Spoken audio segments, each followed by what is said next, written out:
Hey everyone, welcome back to our channel. If you're scratching your head over the LD error code on your Whirlpool washer, don't worry, we've got you covered. In this quick guide, we'll break down what this code means, why it happens, and the simple steps to fix it, all updated for 2025 models. Let's dive right in. First things first, the LD code stands for long drain. It pops up when your washer is taking too long to drain water, which can interrupt your laundry cycle and leave you frustrated. This is a common issue, but it's usually fixable with some basic troubleshooting. Now, let's talk about the causes. The most frequent culprits include a clogged or kinked drain hose, a buildup of debris in the pump filter, or even a malfunctioning drain pump.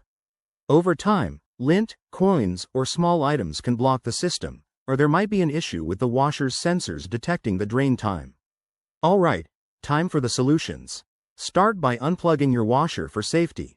Then, check the drain hose, make sure it's not bent or clogged. Straighten it out and clear any blockages if you find them. Next, locate the pump filter, usually at the bottom of the machine, and give it a good clean. Remove any trapped gunk to restore proper flow. If that doesn't do the trick, inspect the drain pump itself. You might need to test it with a multimeter or consult your washer's manual for specifics. Sometimes, a simple reset helps. Unplug the washer for a few minutes, plug it back in, and run a test cycle. If you've tried these steps and the LD code persists, it might be time to call in a professional technician to avoid any further damage.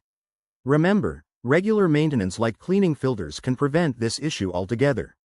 There you have it, your complete guide to fixing the Whirlpool Washer LD code. We hope this saves you time and hassle.